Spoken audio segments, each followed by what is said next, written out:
Assalamualaikum warahmatullahi wabarakatuh. Nama saya Rizky Nurah Putri dengan NIM 2003224. Saya dari kelas 2B, Prodi Ilmu Ekonomi dan Keuangan Islam, Universitas Pendidikan Indonesia. Di sini saya akan memenuhi salah satu ujian akhir semester saya, yaitu dari mata kuliah Fikih Muamalah yang diampu oleh Ibu Rida Rosida BSc MSc dan Ibu Dr. Hilda Munarfa SEMSI. Di sini saya akan menyampaikan salah satu materi yang dipelajari saat semester 2, yaitu rahan. Rahan menurut bahasa artinya tetap dan langgeng. Sedangkan menurut istilah syarok, yang dimaksud dengan rahan adalah menjadikan suatu barang yang mempunyai nilai harta dalam pandangan syarok sebagai jaminan utang yang memungkinkan untuk mengambil seluruh atau sebagian utang dari barang tersebut. Dasar hukum rahan. Yang pertama ada dari Al-Quran surat Al-Baqarah 283.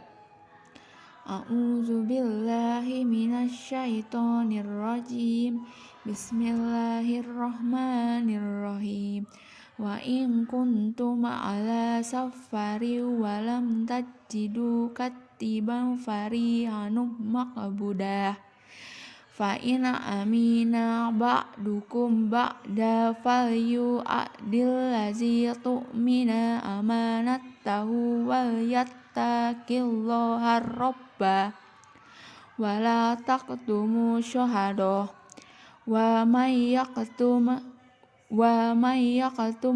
fa innahu asimun qalbuh wallahu bima ta'maluna alim. Artinya, jika kamu dalam perjalanan dan bermuamalah tidak secara tunai sedang kamu tidak memperoleh seorang penulis, maka hendaklah ada barang tanggungan yang dipegang. Akan tetapi jika sebagian kamu mempercayai sebagian yang lain, maka hendaklah yang dipercayai itu menunaikan amanatnya atau hutangnya, dan hendaklah ia bertakwa kepada Allah Tuhannya, dan janganlah kamu atau para saksi menyembunyikan persaksian, dan barang siapa yang menyembunyikannya maka sesungguhnya ia adalah orang yang berdosa hatinya, dan Allah Maha mengetahui apa yang kamu kerjakan.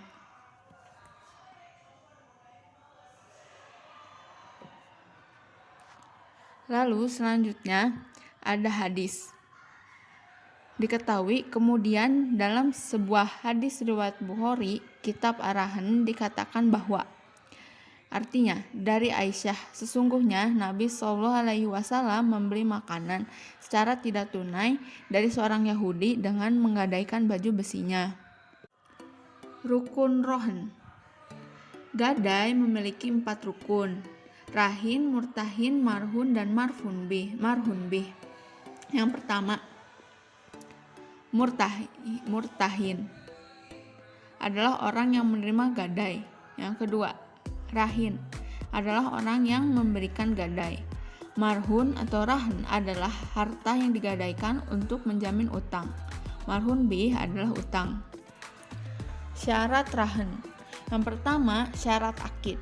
Syarat yang harus dipenuhi oleh akid dalam gadai yaitu rahin dan murtahin adalah aliyah atau kecakapan.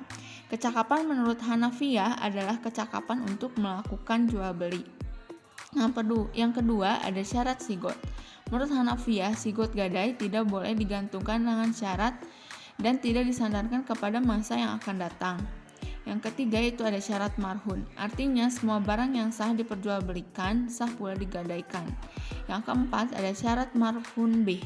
Marhun bih adalah suatu hak yang karenanya barang gadaian diberikan sebagai jaminan kepada rahin.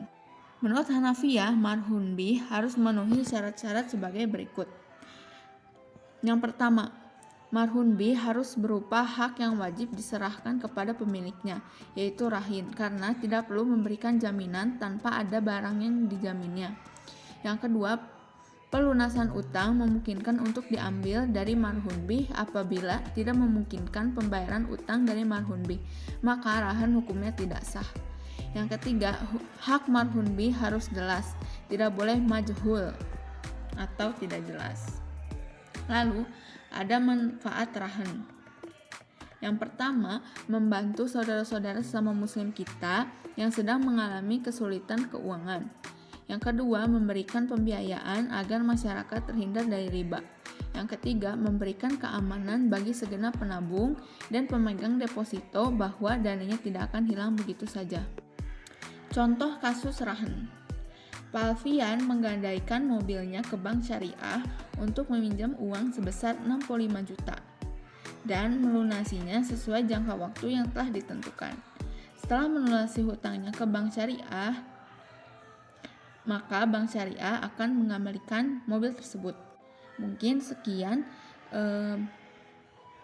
sekian penjelasan materi rahan dari saya. Mohon maaf bila ada salah kata dan kekurangan. Wassalamualaikum warahmatullahi wabarakatuh.